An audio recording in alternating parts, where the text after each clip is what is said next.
되신 그 우리 주 예수 그리스도 한 분만 찬양합시다.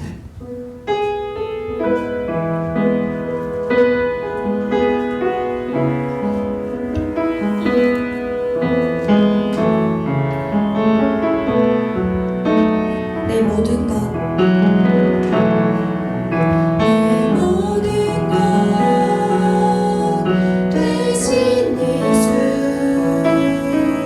순결한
기도하기 원합니다. 주님, 우리가 주님 앞으로 나아갑니다. 영광의 왕 되신 그 이름 오직 예수 그리스도 한 분만 찬양하며 나아가기 원합니다. 주님, 우리 가운데 오셔서 자정하시고 이곳 가운데 임재하여 주시옵소서.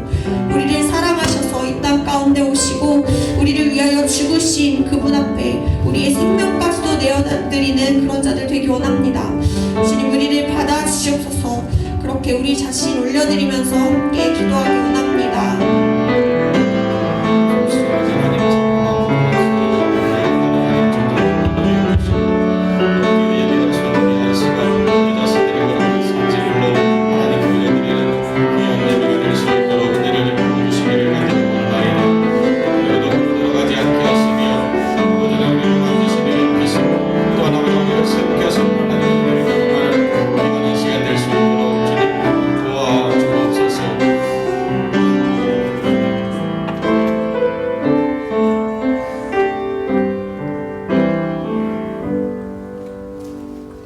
복 있는 사람은 악인들의 꾀를 따르지 아니하며 죄인들의 길에 서지 아니하며 오만한 자들의 자리에 앉지 아니하고 오직 여호와의 율법을 즐거워하여 그의 율법을 주야로 묵상하는도다.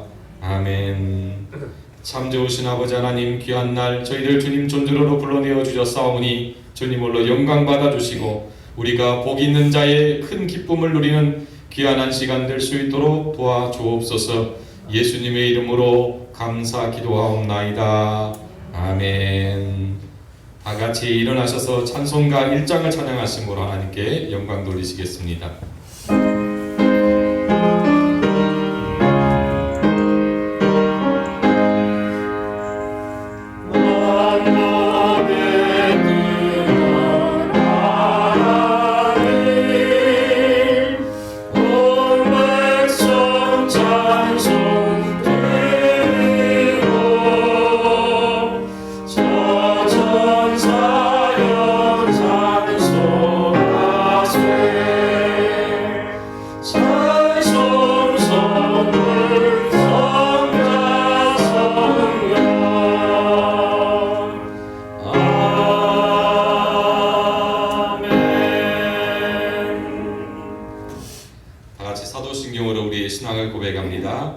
나는 전능하신 아버지 하나님 천지의 창조주를 믿습니다.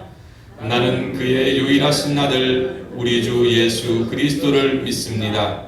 그는 성령으로 잉태되어 동정녀 마리아에게서 나시고 본디오 빌라도에게 고난을 받아 십자가에 못 박혀 죽으시고 장사된 지 사흘 만에 죽은 자 가운데서 다시 살아나셨으며 하늘에 오르시어 전능하신 아버지 하나님 우편에 앉아 계시다가 거기로부터 살아있는 자와 죽은 자를 심판하러 오십니다.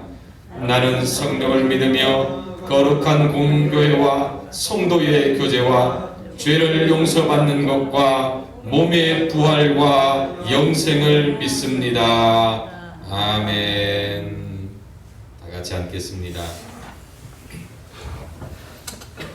우리에게 오늘 주시는 하나님의 말씀은 신명기 19장 14절 말씀입니다. 신명기 19장 14절 말씀을 우리 다 같이 함께 읽겠습니다.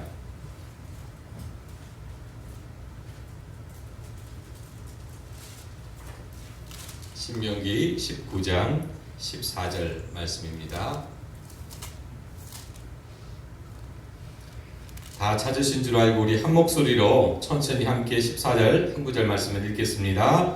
내 하나님 여호와께서 내게 주어 차지하게 하시는 땅 곧 내 소유가 된 기업의 땅에서 조상이 정한 내 이웃의 경계표를 옮기지 말지니라. 아멘. 이 시간 특성을 하나님께 영광 돌리시겠습니다.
네, 감사합니다. 우리 옆 사람 인사하겠습니다. 반갑습니다. 잘 오셨습니다. 반갑습니다.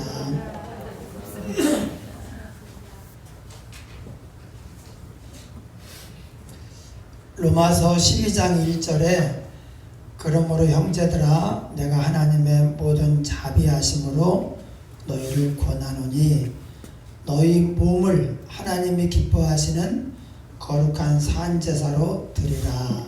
이는 너희의 드릴 영적 예배니라. 이렇게 말씀하셨습니다. 너희 몸을 하나님께 드리라. 우리가 불가피한 사정으로 또 대면 예배를 마음껏 드리지 못하고 또 일부, 2부로 나누어서 드리면서 우리가 지금 비상 조치로 지금 예배를 영위하고 있습니다. 그런데 분명히 알아야 되는 것이 뭐냐? 하나님이 그러셨어요. 너희 몸을 하나님이 기뻐하시는 거룩한 산제사로 드리라. 왜냐하면 몸이 가야 마음이 가요.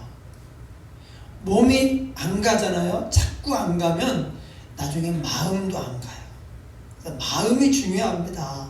마음이 없이 하는 게 하나님이 마음을 받으시죠. 그런데 왜 몸을 드리라고 하셨는가?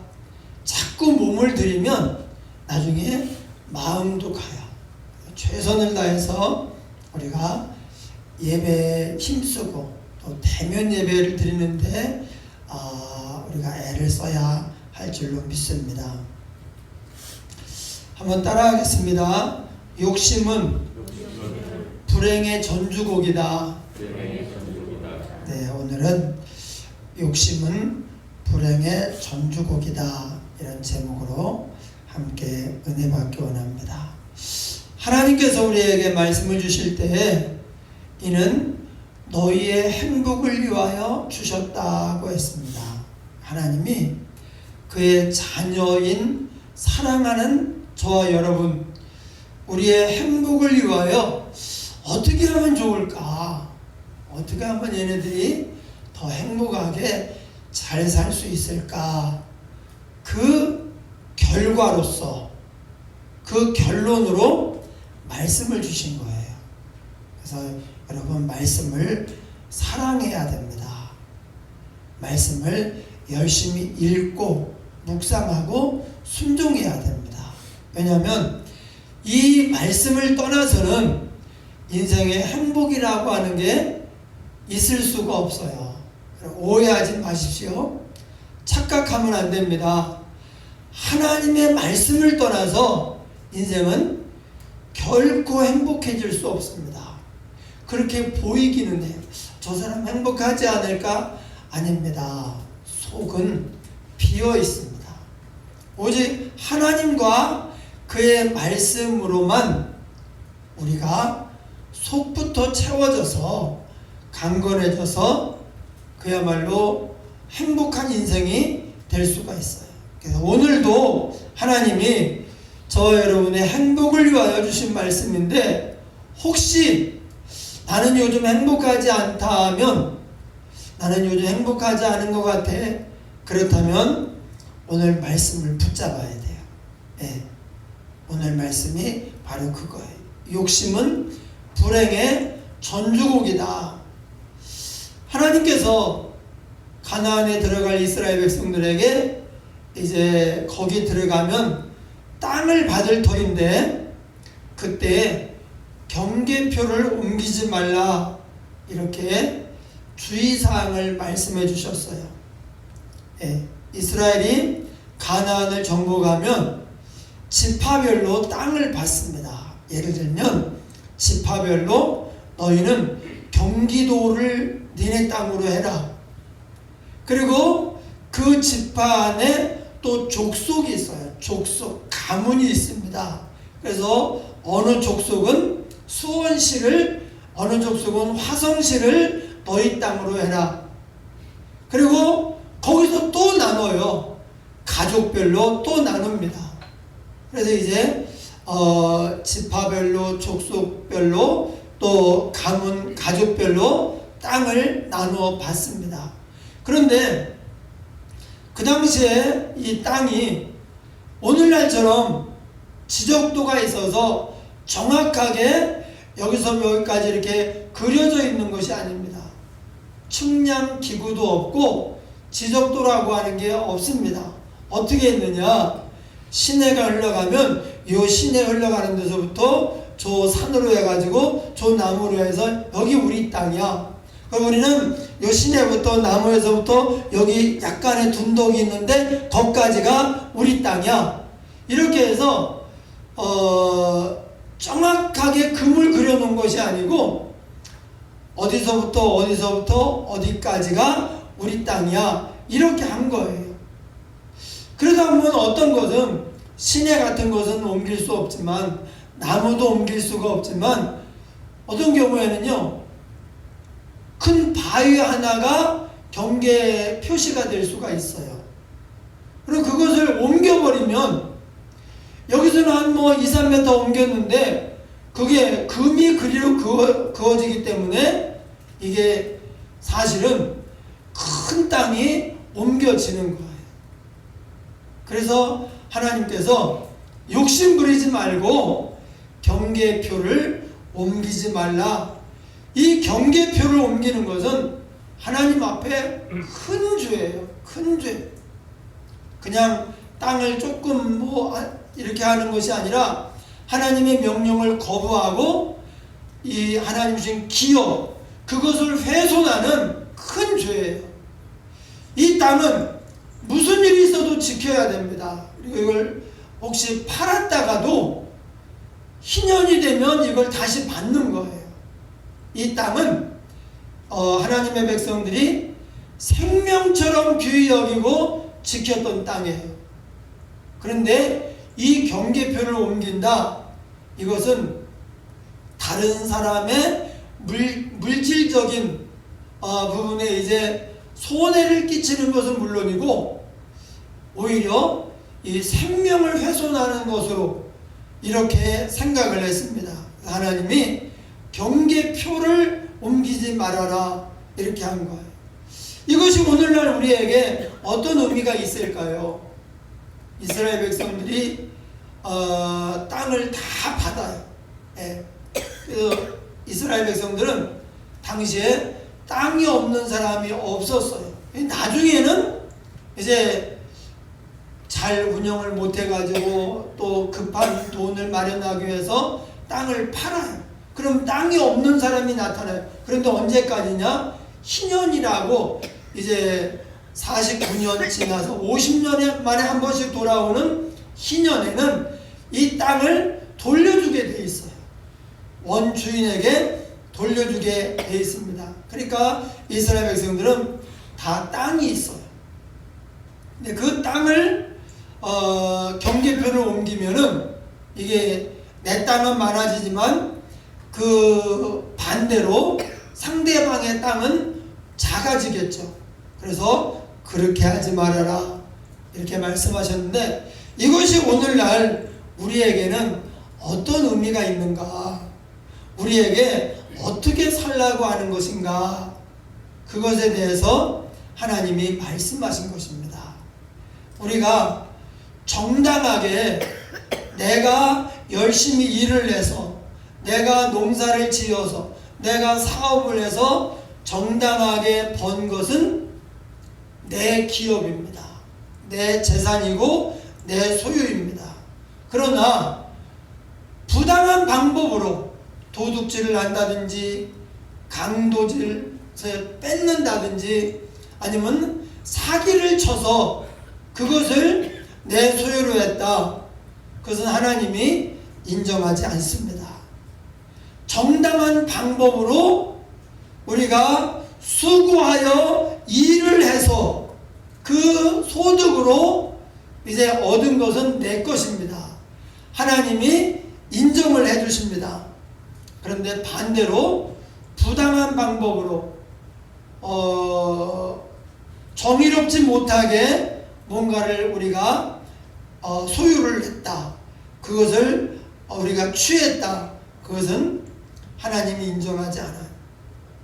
그래서 우리가 오늘 말씀은 정상적인 방법으로 돈을 벌고 재산을 늘리려고 해야지, 그렇지 않으면 하나님이 인정하지 않아요. 인정하지 않는다는 게 무엇입니까? 하나님께서 그것은 죄야, 그것은 나쁜 거야 라고 하시면서 그것을 뺏어 가셔요. 왜냐하면 나쁜 게 우리 안에 있으면 우리가 나빠지니까 그걸 하나님이 가져가 버리는 거예요. 그게 믿지 않는 사람들의 세계 속에서도 이런 얘기가 있어요. 쉽게 들어온 재물은 쉽게 나간다. 정상적으로 땀 흘려 번 돈이 아니고 쉽게 부당한 방법으로 얻은 것은요 쉽게 나가요. 근데 그냥 안 나가요. 우리에게 큰 고통을 주고 나가요. 그러니까 하나님께서 하나님이 복을 주셔야 돼요. 하나님이 인정하시고 하나님이 우리에게 은혜를 주셔야 됩니다. 그런데 하나님의 뜻을 떠나서 내 힘으로 또는 옳지 않은 방법으로 뭔가 부자가 되려고 하고 돈을 벌려고 하고 뭔가 소유를 얻으려고 하는 것은, 그것은 우리에게 결코 복이 되지 않는다, 그런 말씀이에요. 아합 왕 때 엘리야 선지자가 활동을 하고 있었는데, 아합이 이스라엘의 역대 왕 중에서 가장 문제가 많은 왕이에요. 최고로 나쁜 왕입니다. 가장 악한 왕이고 하나님을 떠난 왕이에요. 그런데 그 이유가 무엇일까? 그것을 짐작할 수 있는 장면이 열왕기상 21장에 나옵니다. 거기 보면 아합이 나봇의 포도원을 탐을 냅니다. 나봇의 포도원. 나봇이라고 하는 사람이 왕궁 근처에 포도원을 가지고 있었는데, 아마 포도원을 농사를 잘해가지고 굉장히 탐스럽게 또 멋있게 그 포도원을 관리를 했던 것 같아요. 그래서 아합이 이 포도원을 갖고 싶어 했어요. 여러분, 왕이 땅이 없겠습니까? 포도원이 없겠습니까? 그런데 나봇이 정말 애지중지하면서 잘 농사를 지은, 잘 관리한 이 포도원을 꼭 가지겠다는 거예요. 나봇을 불렀습니다. 나한테 팔아라. 내가 후하게 쳐주겠다. 그런데 나봇이 안 된다고 해요. 조상이 물려준 기업을 그 누구에게도 내줄 수 없습니다. 이스라엘 백성들에게 땅은 기업이고 사명이고 생명입니다. 그러니까 이 땅은 이렇게 팔 수가 없는 거예요. 어쩔 수 없으면 팔지만 그렇지 않으면 이걸 꼭 지켜요. 안 팝니다. 그런데 아합이 욕심을 부리는 거예요. 내가 다른데 네가 원하는데 더 넓은 땅, 더 좋은 과수원을 줄 테니까 이것을 나한테 줘라. 그렇게 할 수 없습니다. 그러니까 아합 왕이 이 정도면은 정말 믿음이 좋은 백성이구나, 정말 믿음이 좋은 하나님의 사람이구나, 그리고 포기를 해야 되는데 포기를 못합니다. 그리고 집에 가서 알아 누웠어요. 이세벨이 보니까 가관이에요. 이세벨 시돈 공주, 하나님의 백성이 아니고 유해 이방 땅 시돈에서 온 그 이세벨이 볼 때 이게 이해가 안 되는 거예요. 아니, 왕이 달라고 하는데 안 주는 것은 또 뭐고, 그리고 그걸 안 준다고 또 알아놓은 것은 뭐고, 자기 나라에서는 왕이 달라고 하면 줘야 돼요. 후한값을 쳐주겠다고, 더 좋은 데 주겠다고, 황공합니다, 감사합니다, 그러고 받아들여야 됩니다. 그런데 안 준다는 거예요. 왕이 팔라고 하는데 안 판다는 거예요. 또 그런다고 해서 알아놓을 건 또 무언가, 자기네 나라에서는 왕이 요구하는데 안 하면 그냥 죽이면 돼요. 죽이고 그냥 뺏으면 돼. 잘 됐네. 돈 치를 것도 없이 그냥 죽이고 다 뺏으면. 왜? 죽이면 소유주가 없어지니까. 그게 시돈입니다. 그런데 여기 오니까 이해가 안 되는 거예요. 왕이 팔라고 하는데 안 판다? 안 판다고 또 알아누워? 그래서 당시에 이세벨이 와가지고 이스라엘 전역을 바알 숭배로 물들였어요. 아합 때 최고로 바알 신앙, 바알을 섬기는 사람들이 많고 온 동네마다 바알 사당이 있고요, 아세라 신당이 있었어요. 거기에 종사하는 또 이제 그 사역자들이 있었죠. 그래서 이세벨이 편지를 보내가지고 나봇이 하나님을 저주하고 왕을 저주했다, 이렇게 증언을 하게 했어요. 예. 그래서 나봇을 돌로 쳐 죽입니다. 그리고 이제 나봇의 포도원을 취했습니다. 하나님이 엘리야를 보내서 이렇게 얘기합니다. 여호와의 말씀이 내가 죽이고 또 빼앗았느냐? 나봇이 죽은 개들이 나봇의 피를 핥은 곳에서 개들이 내 피, 곧 내 몸의 피를 핥으리라, 이렇게 하나님이 말씀을 하셨어요. 나중에 이 아합 왕이요, 이제 전쟁에서 죽임을 당했는데 지금 이 예언이 이루어집니다. 이세벨도 마찬가지입니다.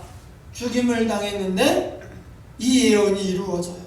그래가지고 죽었다 그래서 가보니까 이미 몸뚱아리는 없어졌고 개들이 다 먹어버리고 머리하고 수족만 남아있어요. 손발만 남아있어요. 아합도 마찬가지예요. 왕이 비참한 죽음을 당하고 그 시체마저도 찾을 수 없도록, 그래서 하나님의 저주를 받았어요. 그런데 이 내용 가운데 아합이 왜 그렇게 악한 왕인가, 왜 그렇게 하나님을 떠나고 불신앙으로 살고 못된 왕이 되었는가 하는 힌트가 있습니다. 하나님께서 이렇게 말씀하셔요. 내가 죽이고 또 빼앗았느냐? 이번이 처음이 아니라는 거예요. 전에도 이런 일이 종종 있었다는 것입니다. 아합이 왜 그렇게 불신앙으로 살고 하나님을 떠나고 그랬는가? 욕심이 많은 왕이에요. 예. 내가 죽이고 또 빼앗았느냐? 욕심이 많은 사람은 사실 행복하게 살 수가 없습니다. 이 욕심은 불행의 전주곡이다. 원곡, 긴 곡이에요. 긴 인생입니다. 그런데 전주곡이 무엇입니까? 그 맨 앞에 나오는 거예요. 전주곡이 나오면 원곡이 나옵니다. 전주곡은 짧아요. 서곡은 짧습니다. 그런데 원곡은 굉장히 길어요. 인생이라고 하는 원곡을 이제 그것을 끌어오는, 그것을 불행으로 또는 행복으로, 감사로, 아니면 고통으로, 비극으로 이렇게 만드는 그 전주곡이 뭐냐? 바로 욕심이라는 거예요. 여러분, 사람이 욕심에 사로잡히면, 욕심에 매이게 되면 자기도 모르는 사이에 자꾸 불행을 끌어들여요. 아합 왕입니다. 자기가 마음만 먹으면 하나님을 사랑하고 하나님의 말씀을 온 백성들에게 선포하면서 하나님을 섬기는 복된 나라로 만들 수도 있어요. 하나님이 권력을 주었습니다. 땅도 이 여러 가지도 많이 주셨어요. 그런데 거기에 만족하지 못하고 욕심을 부리는 거예요. 그랬더니 어떻게 됩니까? 하는 짓마다 하나님 볼 때 못된 짓만 해요. 예. 욕심에 사로잡히니까 제대로 안 보여요. 눈이 가려져 있어요. 욕심에 사로잡히면 눈이 가려져요. 그러니까 정말 중요한 것들이 안 보여요. 하나님이 안 보이고 하나님의 뜻이 깨달아지지가 않습니다. 한 영혼이 천하보다 귀합니다. 오히려 나머지 포도원을 보면서 이거 누구 포도원이냐, 어떻게 이게 농사를 잘 지었느냐, 상을 줄 수도 있잖아요. 그걸 뺏어요? 죽이고 뺏어요? 마치 예수님 말씀에 양 100마리 가진 사람에게 손님이 왔는데 그 옆에 염소 1마리 가진 사람 걸 뺏어가지고 손님을 대접을 하는 거예요. 여러분, 양 100마리나 있는데 1마리 잡으면은 99마리잖아요. 양 몇 마리 됐어요? 100마리예요. 그거하고 99마리예요. 좀 다르잖아요. 좀 이게 말하는데 이 기분이 틀려요. 그러니까 옆에 사람 걸 뺏어가지고 뺏을 수 있는 힘이 있었어요. 예. 뺏어가지고 손님을 대접을 했어요. 하나님이 저주하셨죠. 또 마찬가지입니다.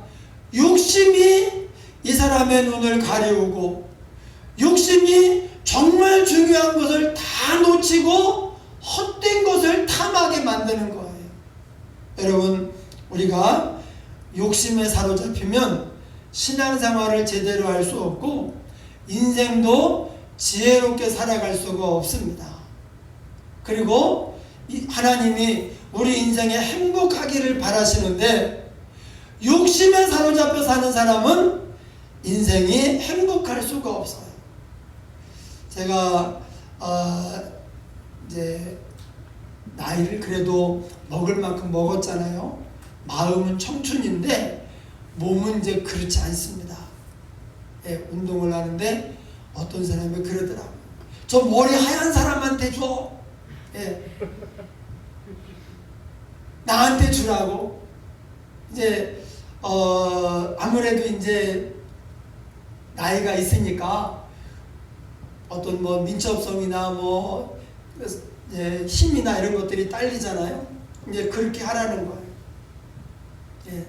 그래서 지금 이 나이를 먹으면서 제 자신의 삶을 돌아볼 때에도 다른 사람들의 삶을 돌아보면서 깨닫는 게 하나가 있어요. 뭐냐? 욕심을 버리니까 행복해지더라는 것입니다. 예.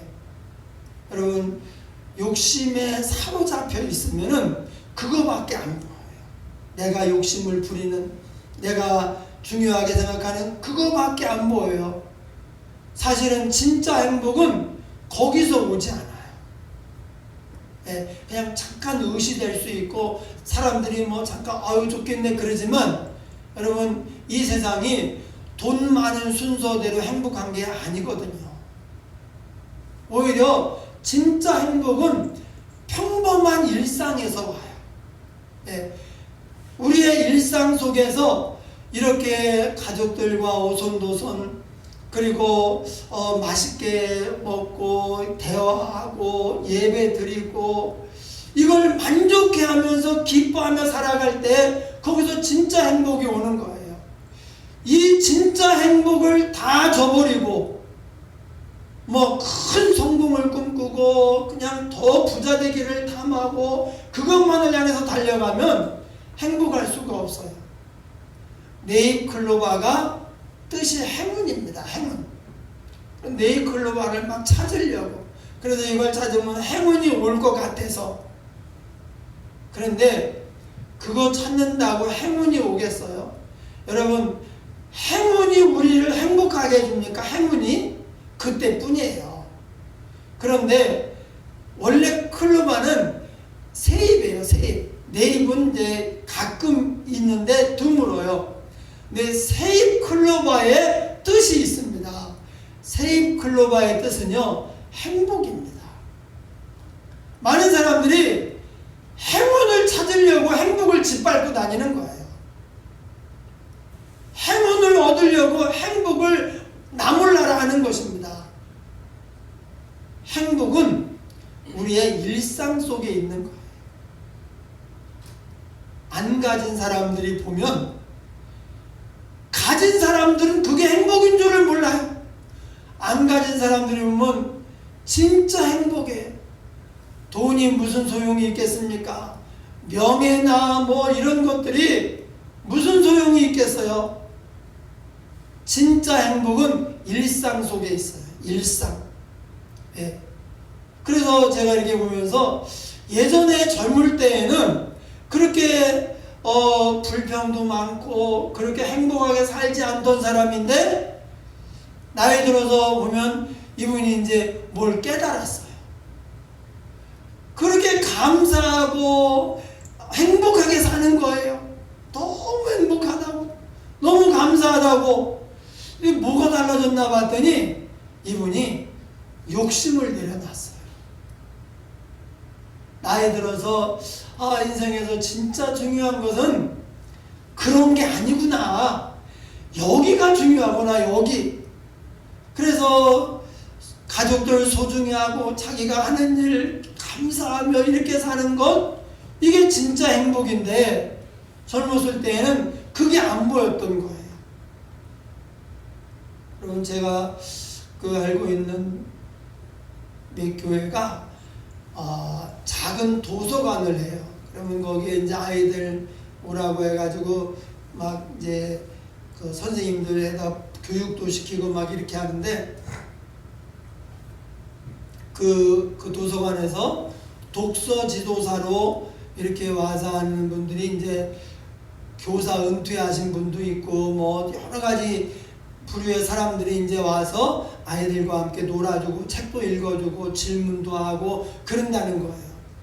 그래서 하는데 교장 선생님을 하다가 은퇴하신 분들도 와서 그 일을 한대요. 그럼 그 약간의 페이를 주긴 하지만 정말 조금 줘요. 거기에 비해서 또 가가지고 애들하고 놀아주고 하는 게 시간 규칙적으로 해야 되지요. 또 아이들이 또 나이 많다고 또 별로 또 안 좋아하는 경우도 있고, 그럼에도 불구하고 이분들이 와서 열심히 하는 거예요. 왜 그러는가? 돈이 없어서가 아니에요. 이걸 해야 살기 때문이 아니라 내가 와서 일할 곳이 있다는 거, 내가 가서 아이들을 만나고 뭔가 도움을 주고 아이들의 삶에 조금이라도 유익을 줄 수 있다는 것, 이것이 좋은 거예요.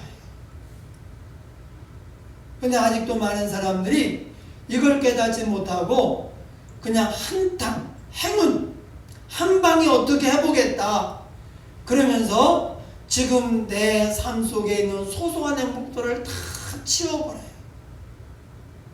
그러니까 욕심이 스스로 자기 인생을 망가뜨리고 자기를 불행하게 만드는 거예요. 예외가 없습니다. 욕심을 따라가면 불행해져요. 반대로 욕심을 내려놓고 마음이 가벼워지죠. 눈이 떠집니다. 진짜 중요한 것들이 보입니다.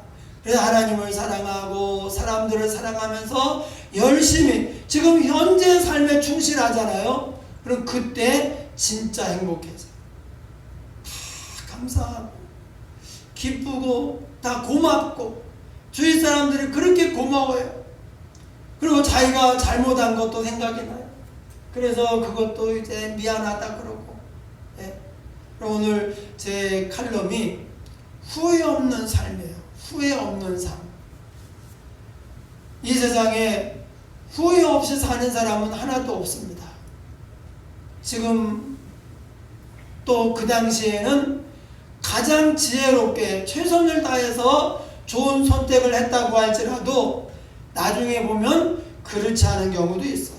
사람은 신이 아닌 바에는 다 후회해요. 그럼에도 후회하지 않는 사람은 바보예요. 바보. 생각이 없으니까. 생각을 하고 정상적으로 사는 사람은 다 후회를 하게 돼 있어요. 그러나 우리가 후회하는 이 감정에 사로잡혀 있으면 앞으로 나아갈 수가 없습니다. 여러 가지 우리의 마음을 아프게 하는 여러 가지 감정들이 있는데 후회하는 감정만큼 뼈저린 것도 또 없어요. 네, 후회하는 감정은요, 뼈저릴 정도로 그렇게 아파요. 그때 내가 그렇게 안 했어야 되는데, 그때 그렇게 했어야 되는데 내가 왜 그랬을까? 이제 와서 후회해도 소용없잖아요. 근데 계속 후회하고 있어요. 그러면 안 됩니다. 그럼 어떻게 되느냐? 거기서 배우기만 하면 돼요. 배우고 깨닫기만 하면 되는데 이제는 더 이상 내가 후회하지 않으리라 그렇게 하고, 과거에 어리석은 결정, 또 환경을 따랐던 것, 또는 말씀대로 살지 않았던 것을 이제 다 후회하고, 이제는 반대로 내가 하나님 뜻대로 가겠다, 말씀대로 순종하겠다, 지금 당장이 아니라 조금 멀리 보겠다, 이런 마음을 가지고 살면 이제부터는 후회 없는 삶이 될 수가 있는 거예요. 여러분, 사실 후회도 욕심과 관계가 돼 있어요. 욕심을 부리면 거의 후회합니다. 욕심을 내려놓고 하나님의 뜻, 사랑을 따라야만은 이 명분을 따라가잖아요. 그러면 당신은 조금 손해보는 것 같지만 세월이 지나고 나면 그때 후회 없는 삶이 돼요. 그때 참 잘했다, 그런 마음이 드는 거예요. 그래서 여러분, 우리가 후회 없는 삶이 되려면 욕심을 내려놓아야 되고, 특히 이 세상을 사랑하는 마음을 없애야 돼.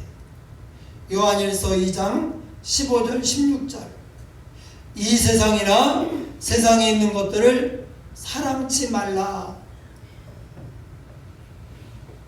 하나님께서 우리의 행복을 위하여 이 세상이나 세상에 있는 것들을 사랑치 말라고 하셨어요.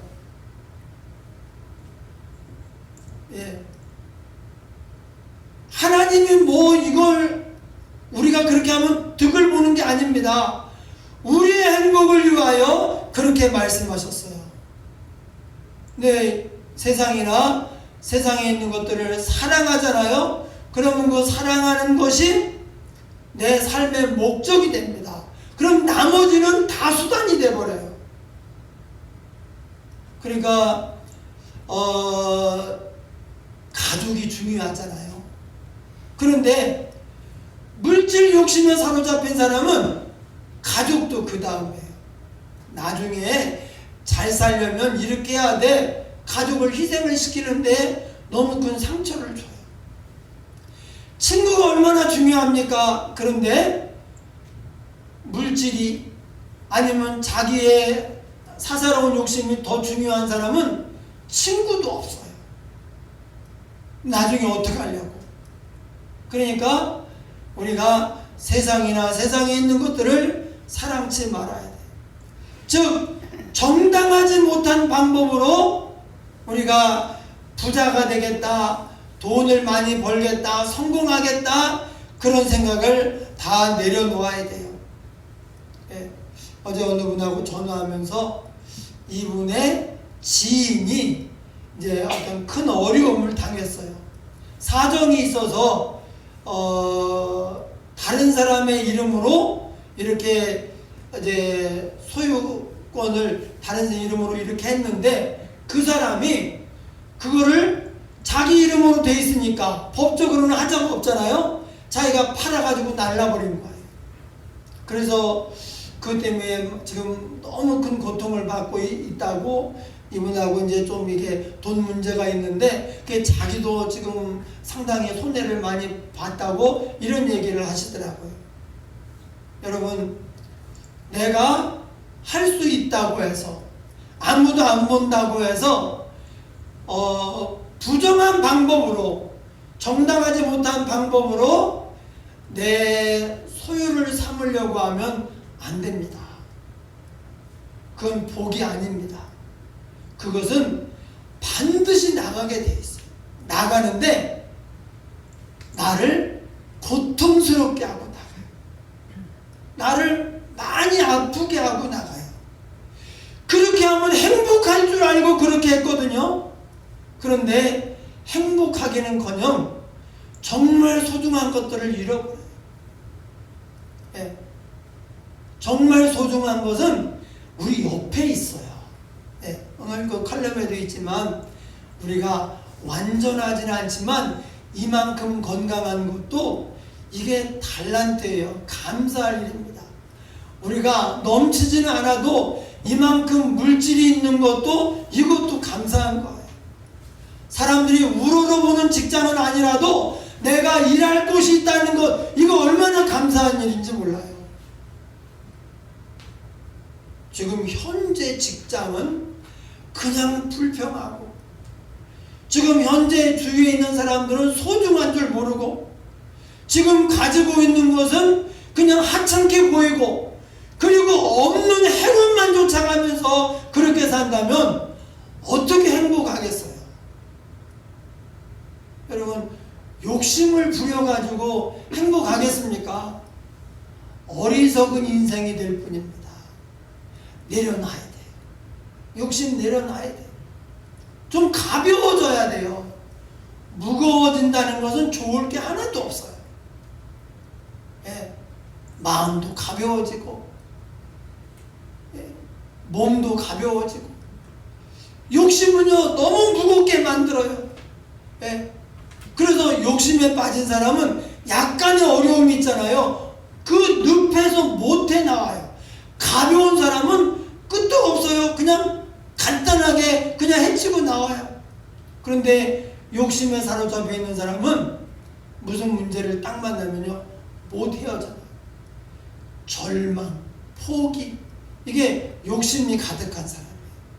가벼운 사람, 그거 아무것도 아니니까 그냥 훌쩍 건너뛸 수가 있는 거예요. 데살로니가 후서 3장 10절에 누구든지 일하기 싫어하거든 먹지도 말라. 예. 행운을 너무 기대하지 마셔. 열심히 일하고 이 과정 속에, 이렇게 하는 과정 속에 출근하고 사람들하고 부대끼고, 또 그러니까 또 뭐 문제도 있고 얼굴 붉히고 고민도 있지만 그 자체를 행복이라고 생각을 해야 돼요. 예. 잠언 21장 6절 속이는 말로 재물을 모으는 것은 죽음을 구하는 것이라. 속이는 말로, 즉 사기를 쳐서 내가 부자 되고 잘 되려고 하는 것은 죽음을 구하는 것이다, 그 말이에요. 곧 불려다니는 안개니라. 안개, 한 뜸은 사라져요. 네. 안개는 오래가지 못합니다. 금방 없어집니다. 그래서 우리가 오래 들어가지고 제가 몇 번이나 얘기하는 게 뭡니까? 다다익선이 답이 아니다 해요. 여러분, 우리 인생에서는 다다익선이 답이 아니에요. 적당히 있어야 돼요. 너무나 많으면 그것 때문에 교만해지기도 하고요, 비인간적이 되기도 하고, 심지어 하나님도 필요 없다는 거예요. 너무 많으니까. 너무 재물이 많고 너무 인기가 많고 너무 능력이 많으니까 하나님 믿고 뭐 도와주세요, 이거 무능한 사람들, 실패자들이 그냥 가서 약간의 위로라도 받으려고 그러는 거 아닌가? 이렇게 하면서 하나님도 필요 없다는 거예요. 그것은 복이 아니라 저주입니다. 그러니까 뭐든지 적당히 써야 되는데 하나님이 우리의 믿음을 보시고 우리의 마음을 보시고 적당히 주셨어요. 사실은 우리가 지금 굶고 있는 게 아니잖아요. 지금 예배도 못 드릴 만큼 지금 중환자로 누워있는 게 아니잖아요. 그런데 더 욕심을 부리는 거예요. 예. 그래서 스스로 자기 삶을 불행하게 만들어요. 우리가 정신을 차리고 마음을 가볍게 하고 결코 어떤 욕심에도 빠지지 않으면서 지금 현재의 삶을 감사하며 충실해야 되는데 욕심에 빠지잖아요. 그러면 이걸 다 깡그리 망가뜨려 버려요. 그러니 어떻게 행복하겠어요? 그래서 욕심은 불행의 전주곡이다. 욕심의 반대가 뭘까요? 만족, 자족이게 자족. 그런데 자족과 감사는 같아요. 예. 스스로 만족하는 사람은 감사가 계속 나오게 돼 있어요. 다 감사해요. 모두에게 감사해요. 지금 약간의 문제가 있어도 그래도 감사해요. 없는 것보다 나아요. 문제가 있어도 지금 내 옆에 있는 게 낫단 말이에요. 그러니까 다 감사해요. 그러면 어떻게 됩니까? 욕심을 부리면 결코 잘 되지 않습니다. 감사하면 감사한 일이 더 많아져요. 잘 되는 거예요. 하나님이 욕심 부리는 사람 잘 되게 하겠습니까? 감사하는 사람 잘 되게 하겠습니까? 아니, 하나님이 누구를 잘 되게 하겠냐고요. 결국 하나님이 하셔야 되거든요. 하나님이 하시면 돼요. 아무리 어려워도 하나님이 하시면 됩니다. 그런데 하나님은 감사하는 사람을 잘 되게 하셔요. 그러니까 감사하면 항상 기뻐하라, 쉬지 말고 기도하라, 범사에 감사하라. 이것이 하나님의 뜻인데 하나님의 뜻은 선하시고 기뻐하시고 온전하셔요. 여러분 욕심 내려놓으셔요. 예. 그 눈 딱 열리잖아요. 헛된 욕심이에요. 헛된 욕심. 그게 우리를 행복하게 하지 않습니다. 행운 따라다니다가 행복 다 짓밟는 이런 어리석은 사람이 되면 안 돼. 마귀가 우리의 욕심을 딱 붙잡고 그것으로 조종을 해요. 우리 인생을 점점 더 도탄에 빠뜨려요. 내려놓으면 진짜가 보이고 하나님이 또 밀어줘요. 여호와는 나의 목자시니 내게 부족함이 없으리로다. 다윗이 욕심 내려놨다고 해서 굶어 죽습니까? 아닙니다. 가는 데마다 승리하고 전무후무한 복을 주셨어요. 어쩌면 욕심을 내려놓은 만큼 더 많이 주시고 더 잘되게 하시는 것 같아요. 예, 어쩌면. 그래서 우리가 욕심 내려놔요. 헛된 욕심 우리를 막 굳게 만들어요. 무겁게 만듭니다. 경직되게 합니다. 관계를 막 자꾸 망가뜨립니다. 그런데 욕심을 내려놓으니까 하나님과의 관계는 물론이고 사람들과의 관계도 너무 좋아져요. 감사가 넘쳐요. 감사. 할렐루야. 오늘 말씀을 생각하면서 한번 동성으로 기도하겠습니다. 우리에게 욕심이 있다면 이 욕심은 자라요. 예, 점점 커집니다. 그리고 가만히 있지 않고 다른 모든 것에 영향을 미쳐가지고 전체를 망가뜨리는 게 욕심이에요. 우리가 이 시간 욕심을 내려놓고 정말 하나님 뜻대로 살게 해달라고 오히려 거룩한 욕심, 사명을 위한 생각을 가지고 살아가게 해달라고, 결코 경계표를 옮기는 이런 악한 사람이 되지 않게 해달라고 통성으로 기도하겠습니다. 하나님 아버지, 우리를 불쌍히 여기시고 욕심을 내려놓게 하옵소서. 아버지 하나님, 욕심을 내려놓게 하여 주옵소서. 하나님 아버지, 시간에 기름 부어주시고 정말로 우리가 정당하지 못한 방법으로 이제 돈을 벌거나 도둑질을 하거나 사기를 치는 이의 악인이 되지 않도록, 저주받은 사람들이 되지 않도록 하옵소서. 욕심이 잉태한 적 죄를 하고 죄가 장성한 적 사망을 낳는 일 하셔서 은혜 베풀어 주옵소서. 열심히 일을 하고 수고하여서 이제 주신 소득을 만족하고 감사하고 주위 사람들과 행복하게 살아갈 수 있도록 하여 주시옵소서. 욕심을 버려야 잘 됩니다. 욕심을 버려야 행복한 인생이 됩니다. 하나님 꼭 이렇게 되게 하여 주시옵소서. 예수님 이름으로 기도하옵나이다. 아멘. 찬송가 540장 찬양하겠습니다.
기도하겠습니다. 하나님 아버지, 우리 힘으로 안 됩니다. 세상의 욕심을 다 제하여 주시옵소서. 거룩한 욕심을 가지고 하나님과 그 말씀을 귀히 여기면서 순종하며 나아가게 하옵소서. 현재도 앞으로도 부족함이 없도록 하나님께서 채워주실 줄 믿습니다. 하나님이 책임지는 인생이 될 줄 믿습니다.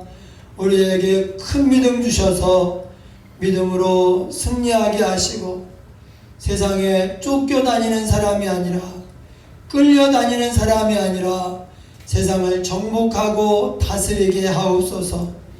오늘도 주님 은혜 감사하며 정성껏 예물 드리오니 받으시옵고 귀히 사용하여 주시옵소서.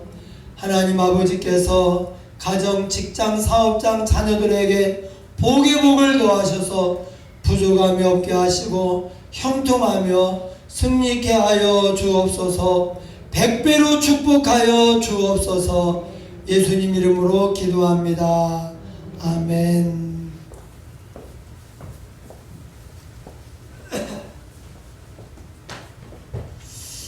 예, 교회 소식을 전해드리겠습니다. 다른 광고는 주보를 참조하시고요. 1월 31일까지 사회적 거리두기 2.5단계인데 지난주에 교회를 위한 지침이 약간 변경이 되었어요. 전에는 방송 또 예배위원 20명 이하만 예배를 드리게 되었는데 지금 이제 교회 좌석수의 10%까지 예배를 드리라고 그렇게 이제 지침이 내려왔습니다. 근데 우리는 20명 이하나 좌석수 10%나 거의 비슷해요. 예, 그래서 다음 주까지가 요 지금 상황이기 때문에 다음 주까지 9시, 10시 반 예배 2부로 드리고요. 그리고 지금 이제 계속 좋아지면 20%가 될 것 같은데 그러면 이제 합해서 예배를 드리도록 하겠습니다. 1월 31일 다음 주까지는 일단 1부 예배, 2부 예배를 드리는데 1부 예배도 한 20여 명 나오긴 나왔는데요. 아까 보니까 공무원들이 와서 쉬고 있더라고요. 예. 근데 괜찮아요. 뭐 20여 명 넘는 건 괜찮은데 우리가 좌석수 한 좌석에 5명씩 계산하면은 이제 조금 더 예배 드려도 됩니다. 그런데 일단 다음 주에 가능한 분들은 일부 예배 오시면 좋을 것 같습니다. 그래서 우리가 다 대면 예배를 드리셨으면 합니다. 그리고 올해에는 성경 읽기 운동을 벌이고 있습니다. 그래서 우리 성도들이 열심히 성경을 읽고 또 저기에 스티커를 붙이고 그래서 그게 이제 올라가면서 이제 교회에 대한 자부심도 커지고 또 기쁨도 있을 거예요. 공동체에 대한 기쁨도 있고 그리고 성경은 읽으면 읽을수록 재밌어요. 네. 그리고 성경을 읽고 은혜 받잖아요. 괜히 든든해요. 그러니까 이 마음의 건강도 몸의 건강도 우리의 인생도 사실은 이 믿음에서 시작하는데 믿음은 들음에서 나니까 일단 읽어야 돼요. 네. 뒤에 스티커는 열심히 읽고 하는데 도전하기 위해서 이제 격려하기 위한 거니까 여러분들 이름을 다 적으시고 계속 이렇게 붙여주시기 바랍니다. 또 하나 이제 광고 있는데요. 우리 임동명 집사님, 임기혁 집사님 어머니께서 지지난주에 주택이 화재가 나서 전소가 되었습니다. 그래서 지금 현재 마을 회관에서 임시 거주하고 계신데 우리가 뭐 어떻게 큰 도움은 드릴 수 없지만 그래도 좀 이제 마음을 좀 전해드리면 좋겠다 그런 생각이 들어서 당회에서 한번 후원을 헌금을 해가지고 이렇게 보내드리기로 했습니다. 그래서 여러분 다음 주에 헌금을 한번 하겠습니다. 여러분들이 기도하시면서 이제 우리 교회도 가끔 나오셨어요. 예. 이제 정말 믿음의 사람들 또 하나님의 사랑에 큰 위로가 되도록 여러분 다음 주에 정성껏 이렇게 헌금을 해주시면 되겠습니다. 거기에 화재 또는 임동명 임기혁 집사님 모친 이렇게 해서 어쨌든 그렇게 비슷하게 쓰시면 그것은 다 구분을 해가지고 모아서 바로 이렇게 보내드리도록 하겠습니다. 예, 다 같이 일어나셔서 축복의 통로 부르고 축도 예배를 마치겠습니다.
지금은 우리 구주 예수 그리스도의 은혜와 하나님 아버지의 사랑과 성령의 교통하심이 오늘 헛된 욕심 내버리고 오직 하나님의 뜻을 따라 믿음으로 가볍게 살기 원하는 성도들 머리머리 위에 그 가정과 생업과 장래 위에 지금부터 영원토록 함께 있을지어다. 아멘.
바이브 좀. 아직